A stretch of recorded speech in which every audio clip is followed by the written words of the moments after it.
Yes, so everyone, technical issues solved this time. I can share my screen.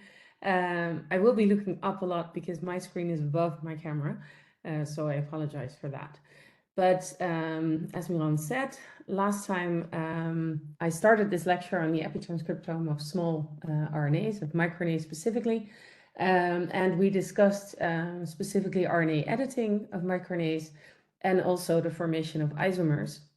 The lecture was far too long, so I promise you this one's a lot shorter, which probably means I'll talk a lot, so it will still take some time. But after RNA editing, it's important for everyone to know that there's many other different modifications that happen to RNA, some very rare, but a lot of them very common, such as these forms of RNA methylation like M1A, M7G, and M5C, obviously also the most well-known modification on DNA. And also, for example, a different form of RNA editing called C2U editing. I won't be discussing these. If you want to know more about them, dive into the literature and you can always email for help. But I will be discussing today two other forms of methylation that are very common in RNA and play an important role in both biology, but also in the development of medicine, because they are considered stabilizing modifications. One of them is called N6-methyladenosine, or M6A, and the other one, which I'll cover in the last part of the talk, is 2,O-ribose methylation. And these are two very different forms of methylation. If we have our RNA here, and this is an adenosine nucleotide, M6A, the A stands for adenosine, obviously occurs on adenosine residues, but like we saw in the previous slides, other nucleotides undergo methylation too. But M6A occurs at this position, position 6 in the ring of adenosine, and it is therefore a methylation that occurs on the outside of the RNA chain, so that is in direct contact basically with the targets that the RNA might bind. 2,O-ribose methylation, which we'll talk about in the later part of the talk, is a modification that happens on the inside, so on the ribose chain actually of the RNA, thereby doesn't directly affect target binding, but because it has an effect on the conformation of the RNA, it can have a huge effect on RNA stability, which is why it's used very often in oligonucleotides that we design and synthesize for use in both research and in clinical practice. To start with M6A, so here again is the adenosine molecule, a little bit more detailed here.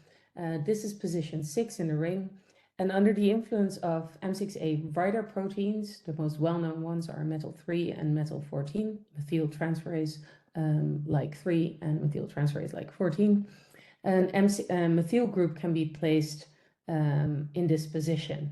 Now this methyl group can be read by something that we call reader proteins. There are a lot of them. We're still discovering new ones, and they have a very broad range of functions that we don't all understand yet. What is very interesting about M6A is that M6A is actually a reversible modification. So proteins like FTO and ALK-BH5 are called eraser proteins, and they can actually remove the methyl group here and go back to a regular adenosine. And that makes this modification sort of highly versatile and highly fluid, and can be modified very rapidly if the physical or physiological conditions ask for this. Now, there are many, many different ways to detect M6A, and obviously if you want to study M6A, you first need to know if it's there and where it is and how much of it is there.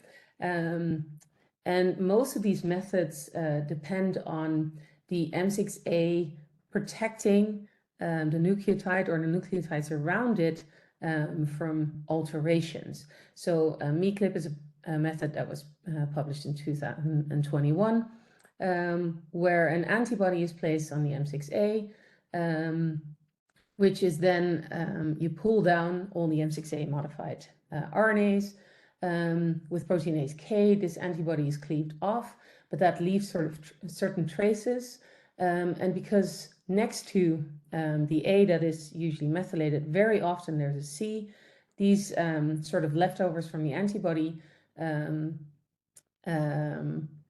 help change or modify the C into a T. So basically a C to U editing in this case, although now we're talking DNA, so it's a C to a T modification. If you then continue and you sequence your RNA and you sort of count or calculate the number of times that a T next to an A or a C next to an A was changed into a T, you can identify and quantify M6A sites. Now, of course, there's a couple of drawbacks, and that is because this is a common motif where M6A sequence motif that can lead to M6A methylation. But there are also motifs where there's not a C next to the A, and obviously you would miss that in this method. Also, the method relies on bulk RNA sequencing, so you need a lot of the RNA, which makes a lot of more rare smaller RNAs unsuitable for this method, unfortunately. A more recently published method that seems to be slightly more promising, but I have no experience with this yet, but I did want to show it to you, is a method called GLORY. And GLORY also makes use of the fact that the methyl group on the adenosine can protect it or can change its properties. And in this reaction, RNA is chemically treated to deaminate adenosines. And if an adenosine is deaminated, if you maybe remember from the last lecture, it turns into an inosine. And inosine is interpreted by the in RNA sequencing as a guanosine. So again, if you do this chemical treatment on RNA, the methyl group on adenosine will protect it from deamination because the methyl group is actually on the amino group, and so it cannot be deaminated.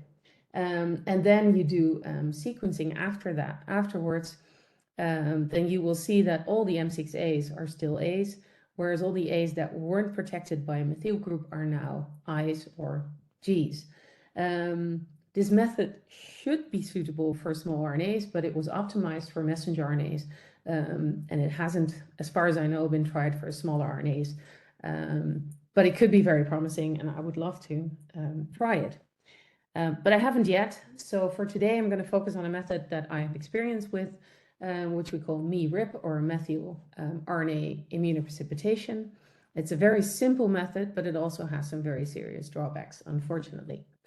What we did to quantify M6A and to identify M6A sites is that we took fibroblast cells, we cultured them under different conditions because we're specifically interested in hypoxia. So we have cells that were cultured under normal conditions and cells that were cultured under hypoxia, which is 2% oxygen. And then what we did is we isolated RNA from these cells after lysation. And then we used an M6A antibody to pull down all the RNAs that were M6A modified, and then perform either RT-qPCR on specific RNAs or do a small RNA sequencing. Now, the benefit of this is that you get all the RNAs that are M6A modified out of, you get them pulled down. You can do RNA sequencing on small RNAs, but you can also do specific qPCRs. There's no chemical modifications of the RNA. You don't depend on the sequence motif. But of course, you are very dependent on the specificity and also on the binding capacity of your M6A antibody. And also, yes, you pull down an RNA that has an M6A modification, but you lose all information on the exact position of this M6A modification. You just know that there's one there, or maybe more. So we were interested in microRNAs that are expressed in the vasculature. So we looked at microRNAs that we know can be M6A modified and we know are expressed in the vasculature, in vascular fibroblasts that were cultured under hypoxia. And what we saw, to our great surprise, is that every single microRNA that we looked at, except for one, increases in methylation or is enriched in the M6A fraction after ischemia in our cells. So M6A of microRNA seems to be highly specifically induced under ischemia. Now, this is just to show you a little bit of a method because we were interested in which M6A writer would be involved in this. And we also looked at M6A erasers. We didn't find any effects there, but what we did is we cultured our cells again, but we used siRNAs against methyl-3 in the first go, because methyl-3 is the most common M6A methyl transferase. So we knocked down methyl-3 using an siRNA, and we got down to, I think, about 95% knockdown of the protein, which is quite something. But if you then did the pull down, you can definitely see that there's a reduction of M6A modified microRNAs, but it wasn't as convincing as we thought it would be. And there's actually several microRNAs that are enriched in the M6A fraction after knocking down methyl 3 compared to a negative control siRNA. So we tested a lot of different methyltransferases, and we found a paper on methyl 4 that actually methylates small nuclear RNA, so a different type of small non-coding RNA. And when we knocked that down, we saw that, except for one microRNA, virtually all M6A on vascular microRNAs was gone. So we believe that methyl 4 plays a role in methylation of microRNAs under hypoxia in the blood vessel. What we did then is that we wanted to study the effects of M6A. So what are the biological effects of this modification?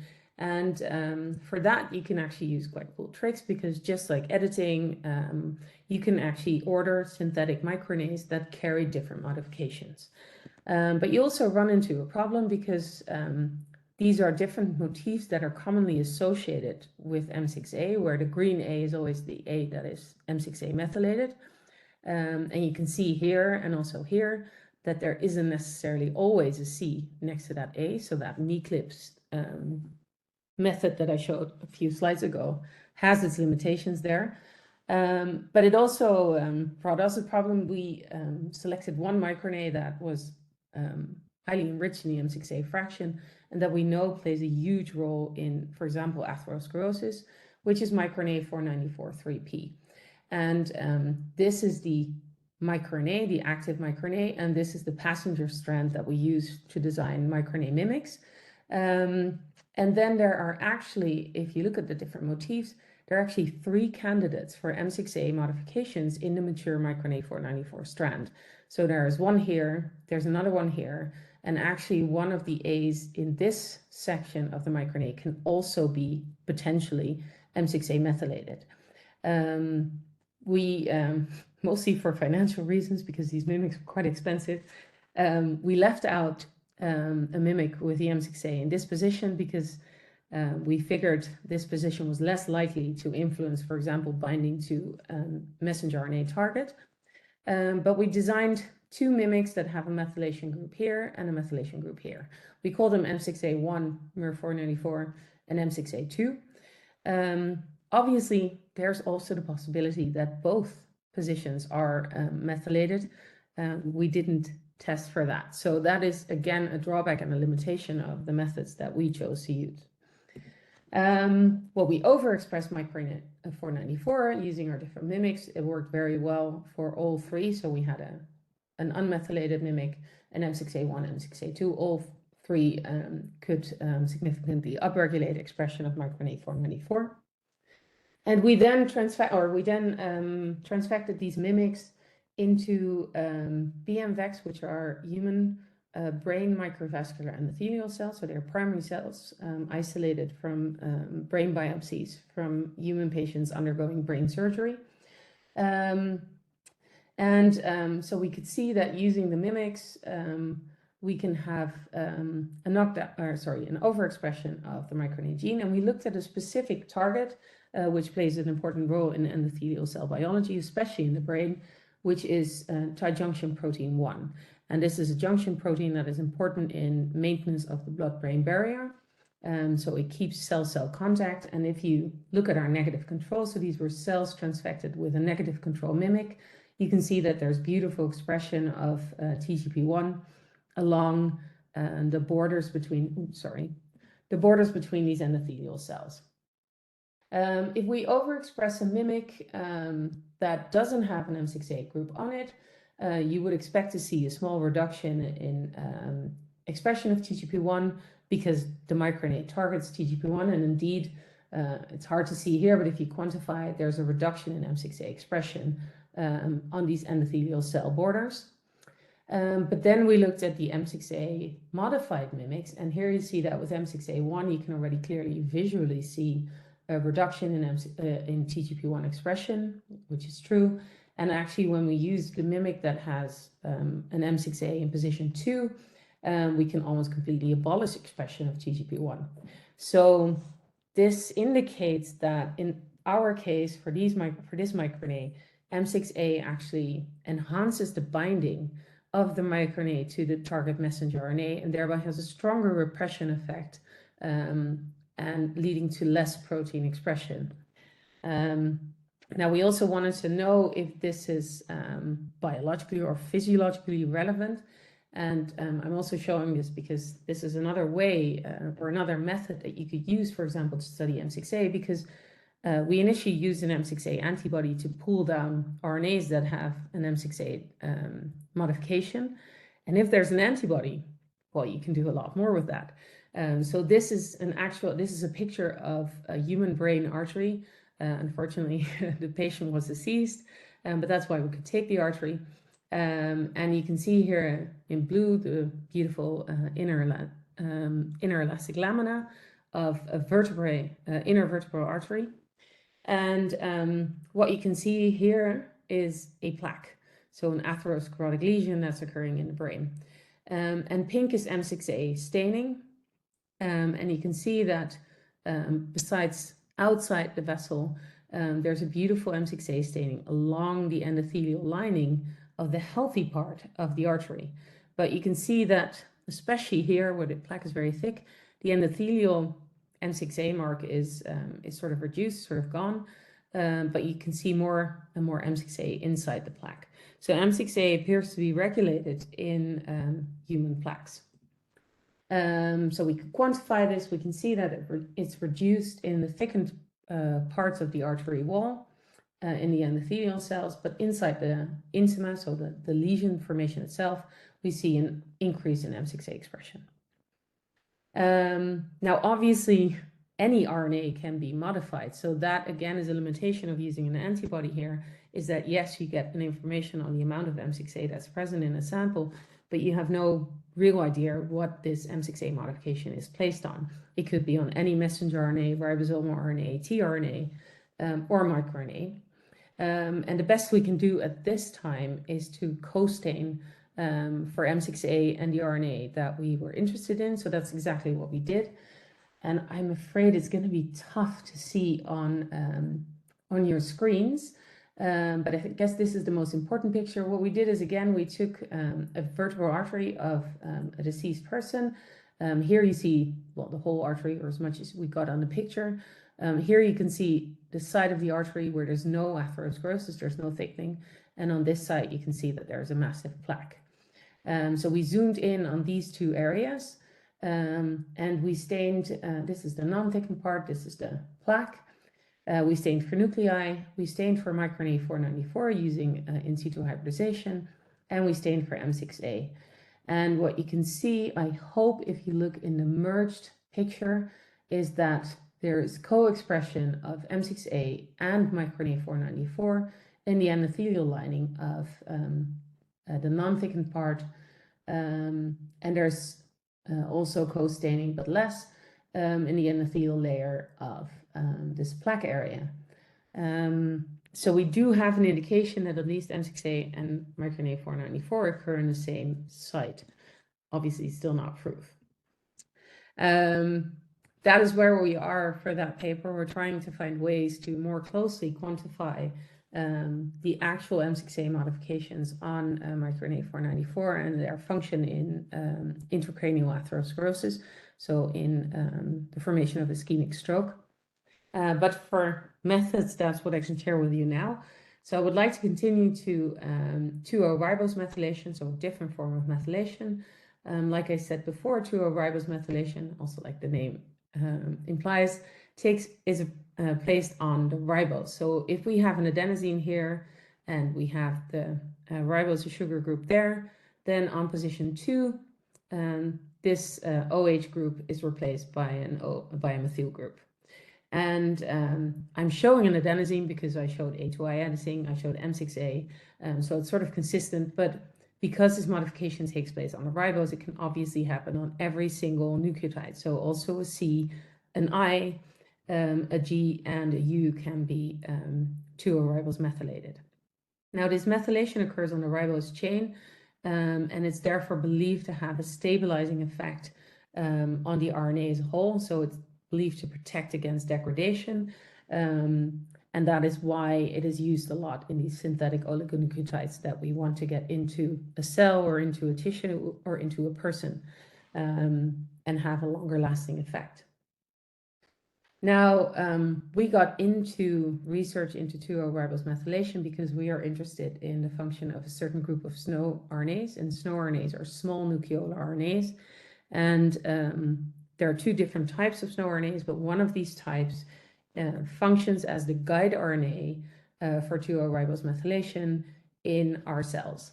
Fibrillary is a protein that performs methylation, but it needs a guide RNA to bring that protein to the right position in our transcriptome.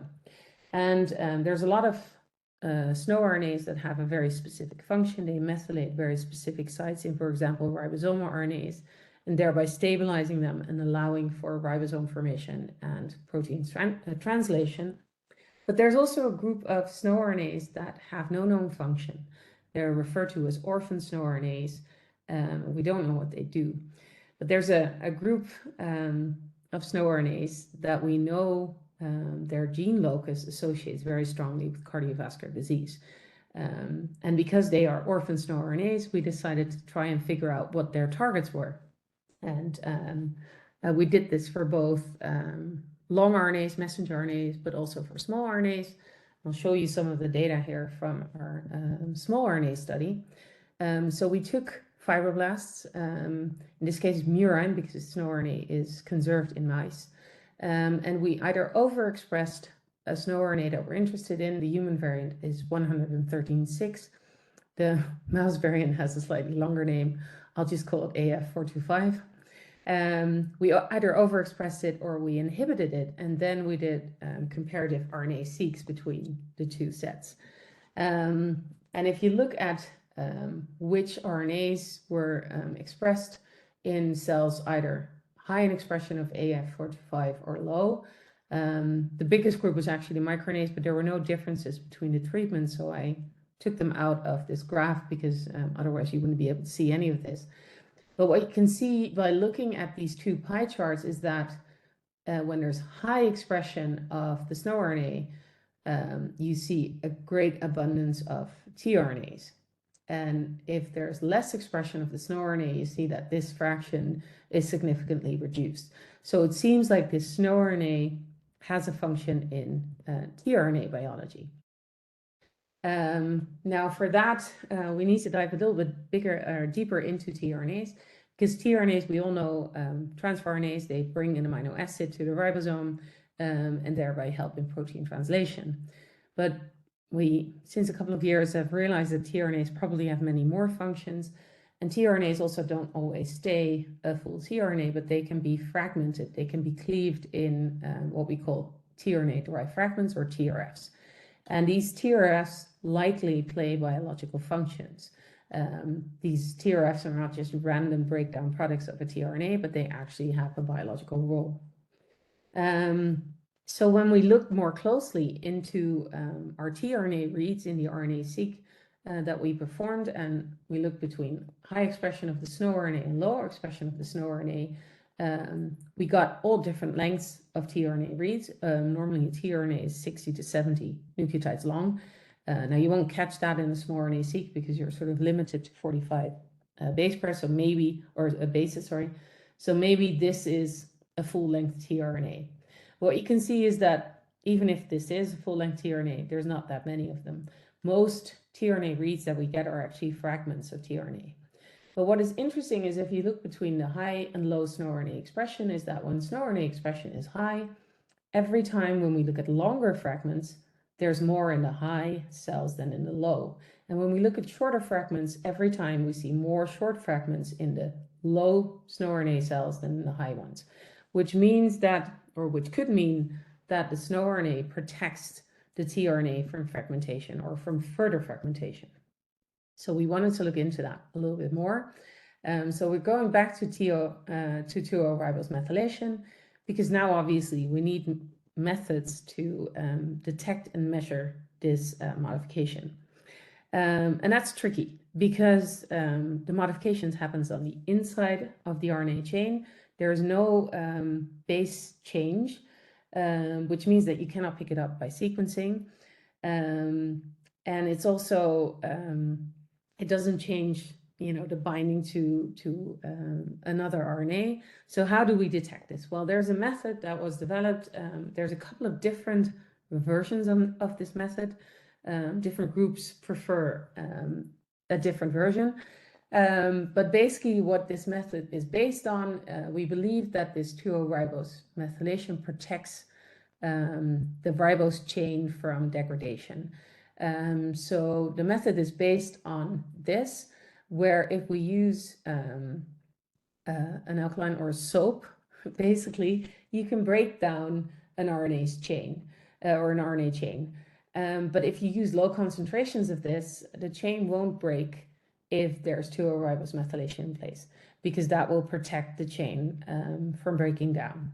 So if you then take RNAs and you use a low concentration of soap or a surfactant, what you get is all these fragments of RNA that you can then sequence. And places where the chain was broken a lot probably don't have 2O-ribose methylation. Places where the chain was conserved a lot, so that you get in a lot of reads, probably had a high degree of 2O-ribose methylation because they were protected from breaking. And you can use that with the right software to quantify or at least estimate the fraction of RNA that was methylated in a certain position.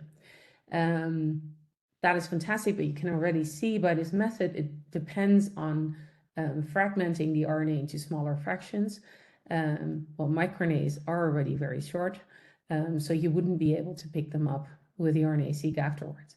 So this method is very suitable for RNAs of a high concentration, of a longer length, such as ribosomal RNAs, which are highly subject to ribose methylation, but it's not suitable for microRNAs. So for that, we need different methods. And the same is true for tRNA-derived fragments, because they're also too short to be picked up with this fragmentation method. So for our tRNAs and also for a previous microRNA paper that we published on 2O-ribose methylation, we used a different method, which we have dubbed RTLQ.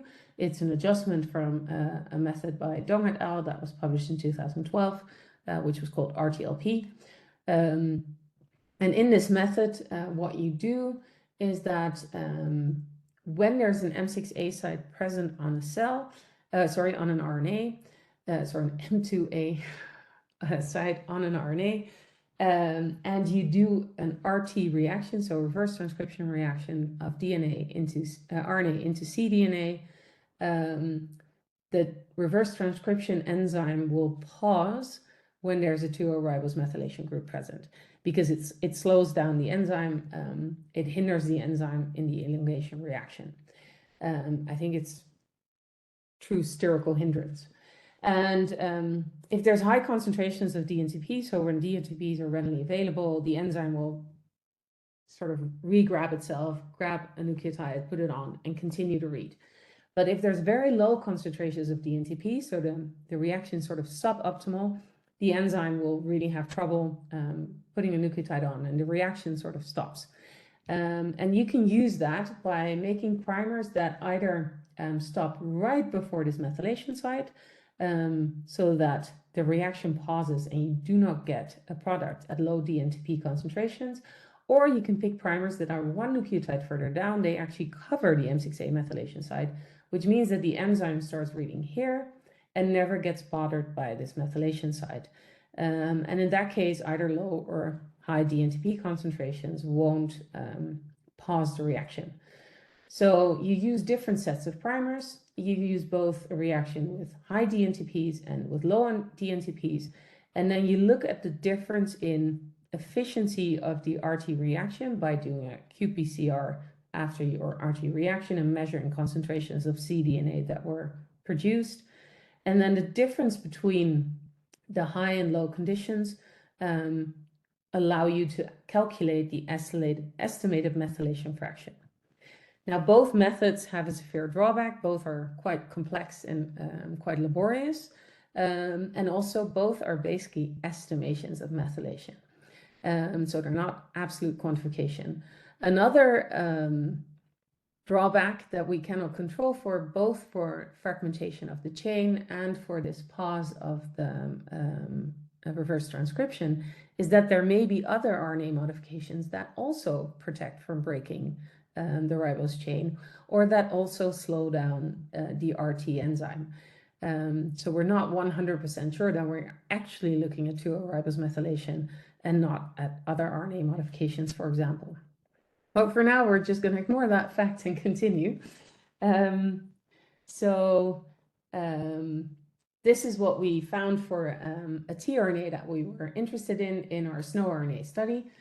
So we looked at tRNAs that were conserved between mice and men because it made our studies easier, and that had a methylation or a possible snow RNA binding site, and therefore a possible methylation site, and also that we could see were affected in the RNA-seq reads between the low and high expressing cells for the snow RNA. And to do that, we made use of the integrative genome viewer. And this may be a very useful tool for any of you to use when you're doing RNA-seq studies, because when you do an RNA-seq study, you get reads, the reads are mapped to the genome, and then it basically gives one count. Every reads give one count to the gene that they're mapped to. And for the tRNA, that's true. So we either see high or low tRNA expression, but actually each read could be a different fragment. And sometimes that doesn't matter, but for tRNAs, it does. So what you can do is that you can visualize the reads that are mapped to your specific gene. So we did that here for the tRNA that we chose, tRNA LU-TAA. They was quite complex names, but and what you can see, if the snow RNA expression is high, we also have higher expression of the tRNA, but we have specifically higher expression of two different fragments of the tRNA compared to cells where snow RNA expression is low. You can also see that there's actually very little full-length tRNA present in our cells.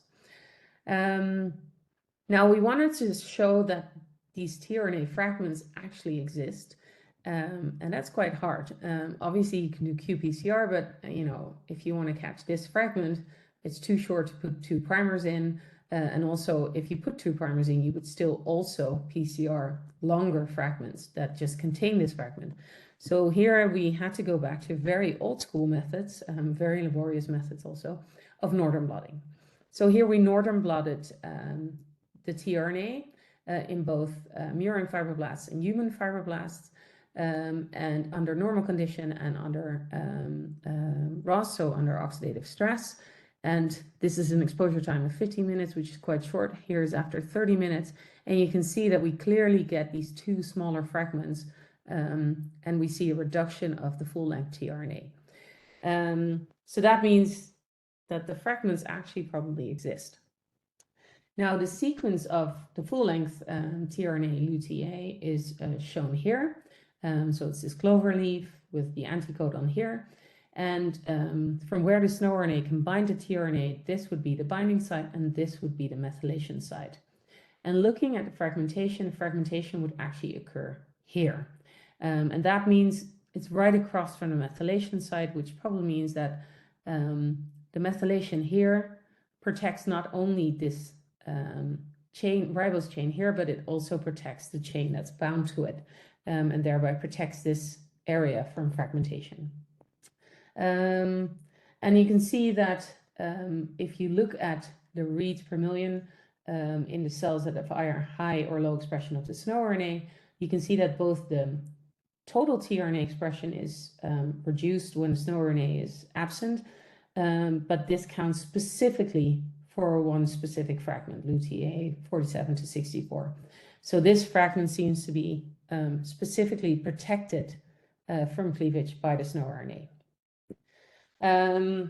So what we did then is actually measure methylation. So we measured estimated methylation fraction using our RTLQ protocol, both in murine cells and in human fibroblasts, either with control inhibitor or an inhibitor against the SNO RNA. So this is normal expression, not overexpression, and this is knockdown of the SNO RNA. And what you can see that, even though it's just a trend, the estimated methylation fraction of the tRNA is reduced both in urine and in human fibroblasts when we knock down the SNO RNA. And then this is just to show you another method, because we wanted to see, does the SNO RNA affect stability of the tRNA? And in order to do that, what you can do is treat your cells with a substance called actinomycin D, which inhibits breakdown of RNA. And what you do then is that, inhibits transcription. So you don't get new RNAs. And then you allow your cells to sit and look at the natural breakdown of the tRNA without new tRNA coming in. And so you can see the knockdown, you can see the clearance of the tRNA from cells. And what you can see is if you knock down the SNO RNA, you have reduced expression of the tRNA, but actually the degradation rates themselves are not changed. So the rate is the same. Which means that the SNO RNA doesn't protect the tRNA from being degraded. It just protects this single fragment from being cleaved.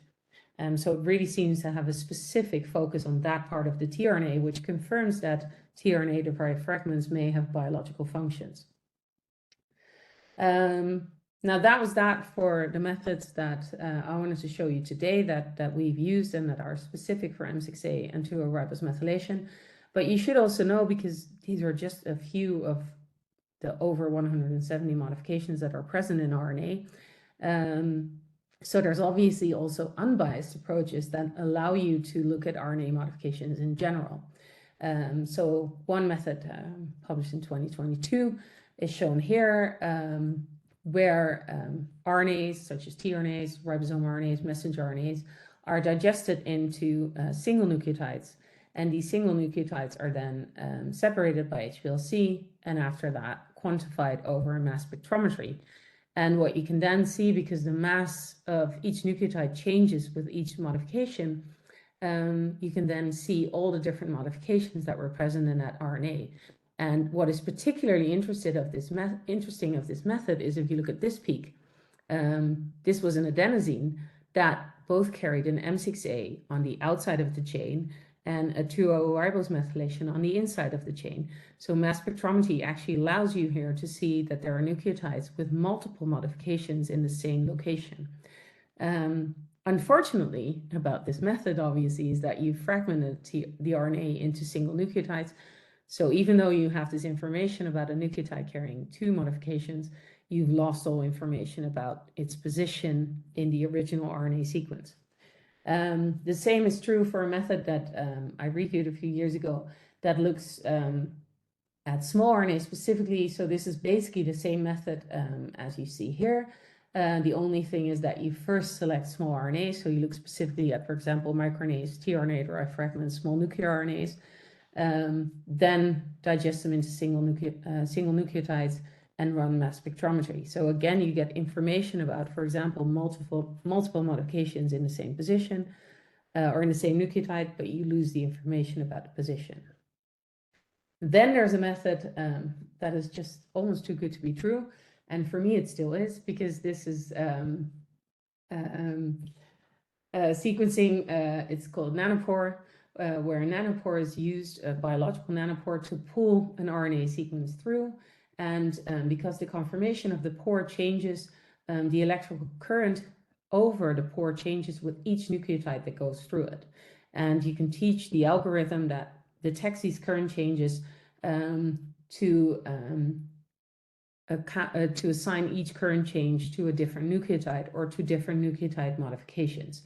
And that means that you can look at each nucleotide with all of its modifications, so including double modifications on the same position, in an unbiased manner, and still maintain information about the sequence of the RNA. That's obviously fantastic. The thing is that even though in theory it should work, it still hasn't, nanopore or researchers still haven't succeeded to use this method for very short RNAs, such as microRNAs. There is a couple of studies, though, that show modifications on full-length tRNAs, but not yet on tRNA fragments. But obviously, if you're interested in RNA modifications, this is definitely a method to keep your eye on, because I'm sure it will develop into a direction where we can use it in a more versatile manner. And with that, for today, I would like to end. So if there's any questions, I'd be happy to answer them. Thank you so much. This is quite an impressive story, and I can guarantee you that it is too good to be true for the nanopore. From the first hand experience, I can confirm this, and it is true. It is currently not very convenient for the shorter fragments, although I saw a published method in, I think, Nature Methodology about using this for microRNA sequencing, but I didn't have time to really delve into the methodology, because I don't know if it's a direct RNA or it's not, because in nanopore you can use direct RNA sequencing or PCR based, and then if you use direct RNA sequencing, obviously you preserve the information about changes. In theory, as you mentioned, you can recognize any type of modifications, but in practice, currently, M6A is the only one that is being, let's say, the algorithms are being trained. The downside of the thing is that current algorithms that are being used are trained on the data from the MIRIP. So basically, MIRIP dictates what nanopore will give you as an output. So again, it's not completely unbiased. And the motives that it's highly recognizing the position of M6A is Drash motives. So basically, again, you cannot really get the information about all the methylated position. When it comes to RNA sequencing, nanopore starts from the 3' end, which means that poly A tail is first the one that goes in, and the precision of the sequencing is the best at that end. In the 5' end, still the precision and the trueness of data is not really high quality when it comes to the M6A. But fingers crossed, it's going to be improved for sure with the new chemistry what they put out a couple of months ago with the RNA-004 chemistry. It's thousands times better than the previous chemistry, and I think that in the future, because currently, to be honest, their focus is not really RNA. When we were in Maastricht a couple of months ago, I already mentioned this in some other webinar. There were like 200 people in the room, only 3 of us who is interested in RNA, using nanopore for RNA. So that really gives you the perspective where nanopore puts all its money at. But for sure, in a couple of years, I think the methodology will be very, very improved, and then maybe also adjusted for smaller RNAs. I would now give floor to other people if they want to ask questions regarding this, because I have my own things, but I will wait myself to the end. Ivan mentioned, let me just see.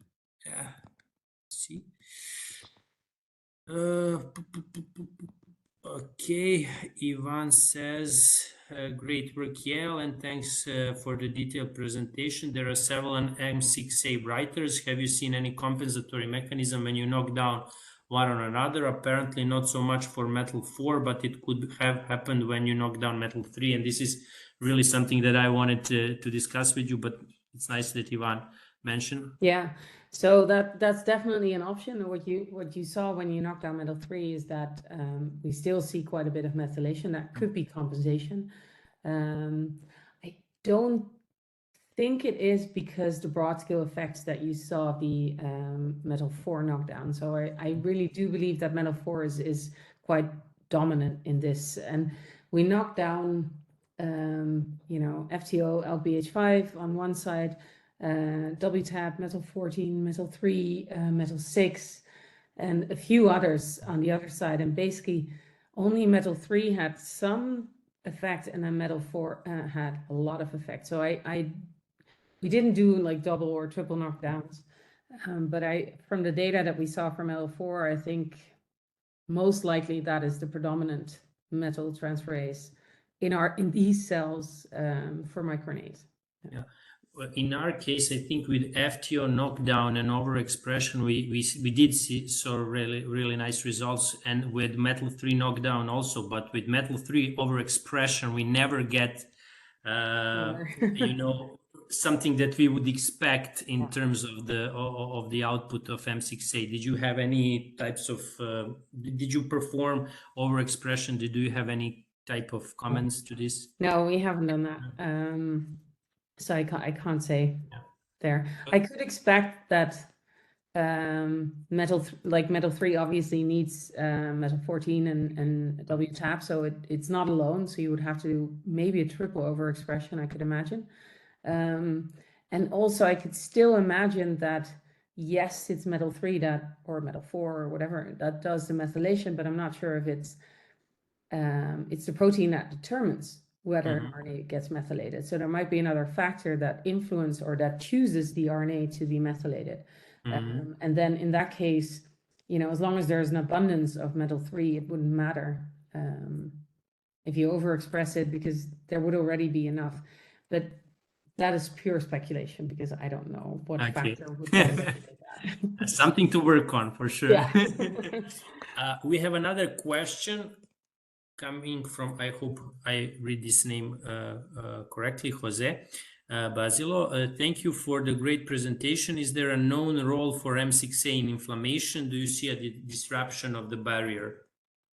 Yeah, so that's a good question. So yes, we definitely see a reduction of endothelial cell, so blood-brain barrier, or this is really, I say blood-brain barrier, but we looked in the larger arteries of the brain, mostly Circle of Willis arteries.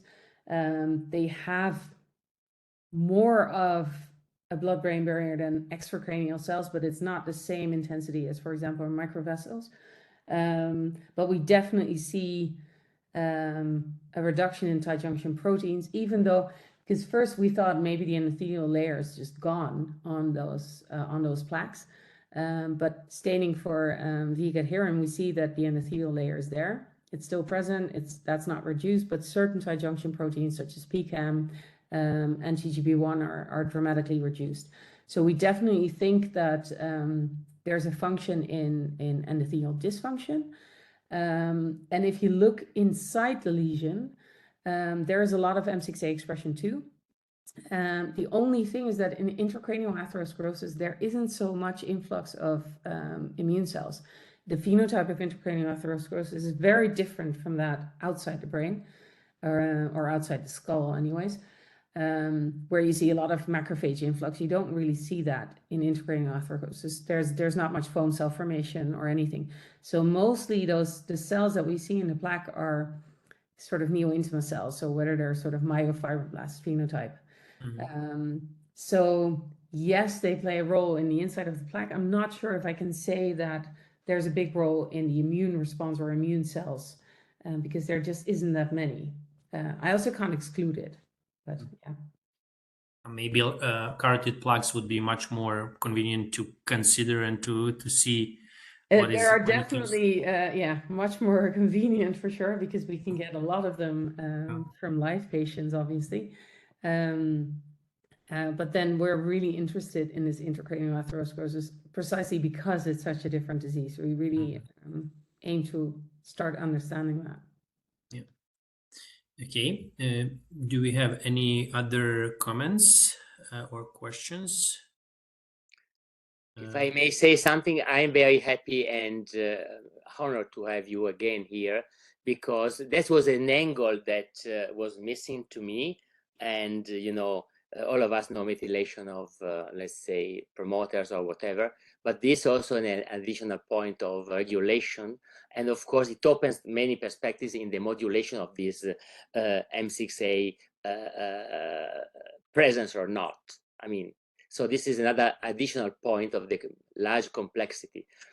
So thank you very much. The other point is the psychological one, because I was kind of moved to see a northern blot. So it was ages. I didn't see. Is it still there sometimes?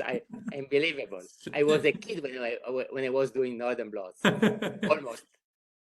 Yeah, that's why I said sometimes you have to grab back to like old school methods.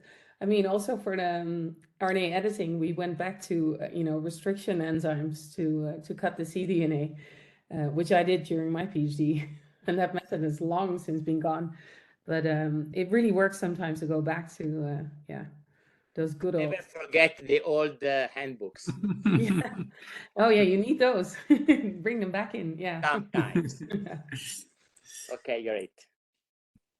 So, I can ask a short question, Yael. So at some point in your tRNA story, you mentioned that when you try to measure the tRNAs, you found that they are fragmented, and the full-length tRNAs were very, very few, and most of them are fragmented. So my two questions are,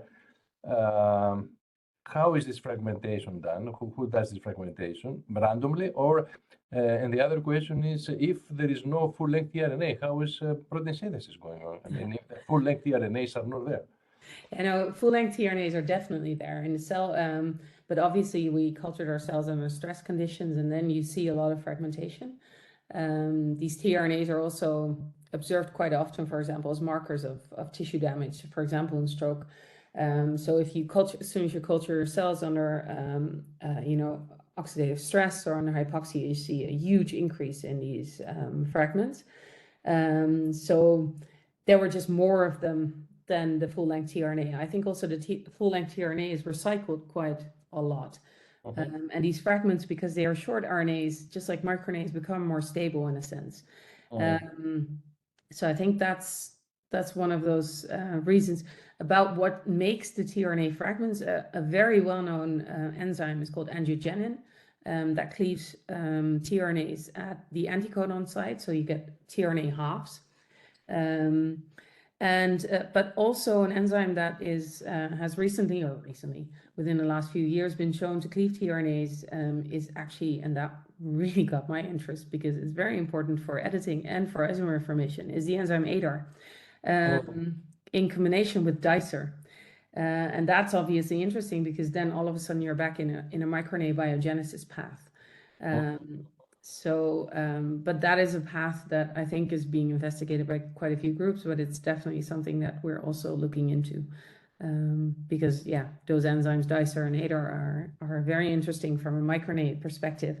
And there's quite a few papers that show a microRNA-like function for these tRNA fragments.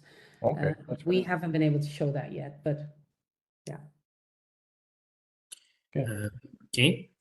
We have more questions.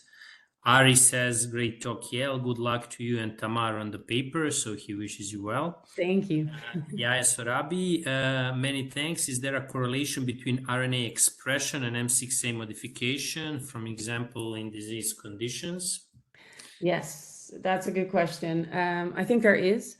It really depends on which RNA you're talking about. So it really depends on where in an RNA and on what type of an RNA M6A is present. There's been a few papers that have shown, for example, that M6A affects the biogenesis of microRNAs, which means that with M6A you get, for example, more mature microRNA formed or less. We also looked for that. That was actually our initial hypothesis in the vasculature, that M6A would affect microRNA biogenesis, but we didn't see any evidence of that for the microRNAs that we looked at, except for one, which is microRNA 329. And that's sort of interesting because that's the only microRNA that we found that wasn't methylated by metal 4, but was actually methylated by metal 3. So that might be a truly different mechanism in that sense. So we didn't see any effects on microRNA expression. We really only saw effects on target interactions. But there's definitely papers that show that for different microRNAs. So I think it really depends on the RNA and the M6A position, and maybe also on the M6A methyltransferase, whether or not it affects expression or function, or both. Yeah. What I saw also in the literature for the past couple of years, I mean, strictly in the context of cardiovascular disease, I was reading a lot about the different approaches, and really there is not much data about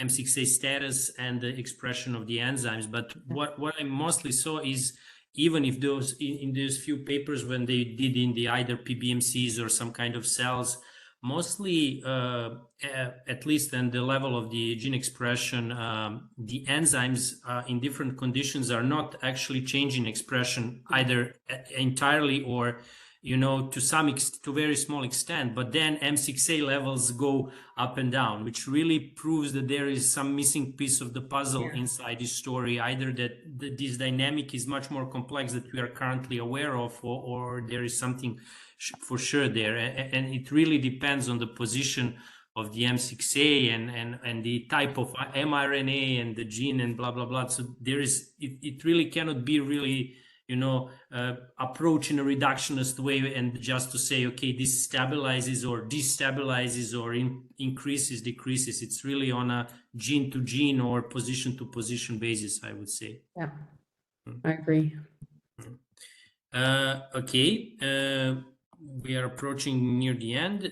Do we have any other questions? If anybody else is inspired? I have a kind of naive question in the sense that it looks to me that this M6A modification is quite. I mean, there is a large plasticity of this. Is it going to change many times according to, let's say, hypoxia or whatever condition, high glucose, high whatever, so inflammation or not? So is it something that goes up and down, maybe over the? Yeah, that's a really good question. Like we see very fast induction after hypoxia, for example, and it is very interesting because we obviously haven't addressed the fact that it's reversible. So it would actually be very interesting to see what happens if you culture your cells under normal condition, then expose them to hypoxia, and then put them back under normal conditions. Or maybe, have cells, macrophages, give them oxidized cholesterol, oxidized LDL, and then take that away. Would that, bring a cell back to a happy place in an M6A level? We haven't done that, but that would be a really interesting experiment actually to look at this reversibility of the modification. And then the next question is, can this modification be transmitted through generations? At least in animals. It can. I don't think that's possible via the RNA. I think the RNAs are too unstable, but M6A is actually also found on DNA. So we of course. I mean, I was inspired by the DNA issue, of course. Yeah. I mean, RNAs go back and forth, but maybe some sort of kind of predisposition of something like that. That I'm not sure of. I think the modification is too important to really mess with. And I think the RNAs are too short-lived to really transfer to the next generation. But yeah, it was kind of stretching a little bit the concept. And just for the end, I have like a futuristic question. Do you think that it's in the near or far future is going to be possible to therapeutically change M6A levels through any types of approaches? I saw several papers where they use CRISPR when they attach on a certain position of CRISPR the ADAR or the metal 3 or the entire complex, and then you can really sequence target the position. To me, it really is next level SF type of thing. But again, I would like to hear your opinion on it. Yeah. We've definitely been looking into that for ADAR, for example, to induce editing of very specific sites in microRNAs. A lot of studies do that. A lot of other groups do that for messenger RNAs, for example, to correct disease-causing mutations in the transcriptome instead of in the genome, so that it's more safe. And I think it would be amazing to do that for microRNAs with regard to editing.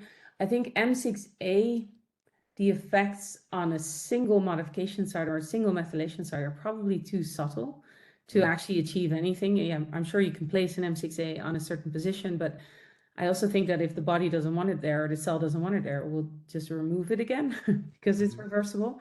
And also I think what really M6A, I think ultimately it's going to be patterns. So it's going to be large groups of microRNAs. Like here you could see in the vasculature, all these microRNAs were methylated under hypoxia by metal 4.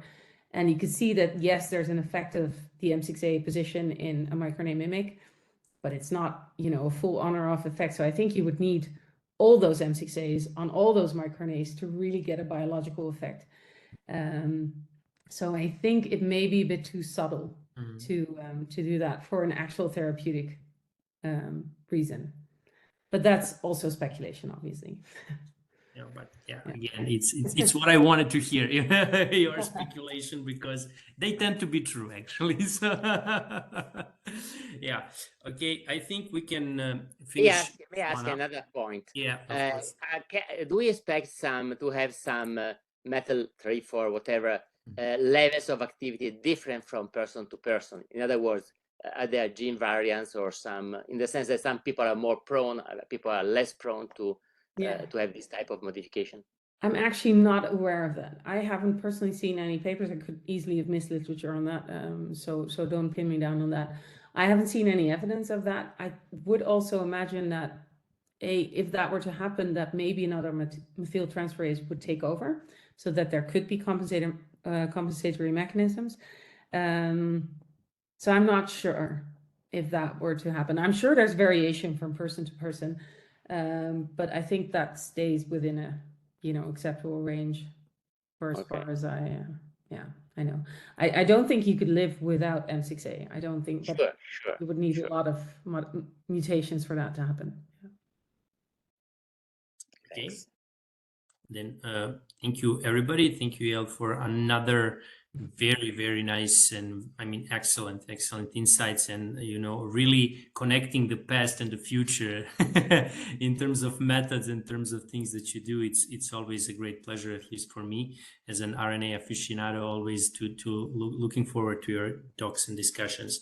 I wish everybody a nice holidays, those who are celebrating. Happy Easter.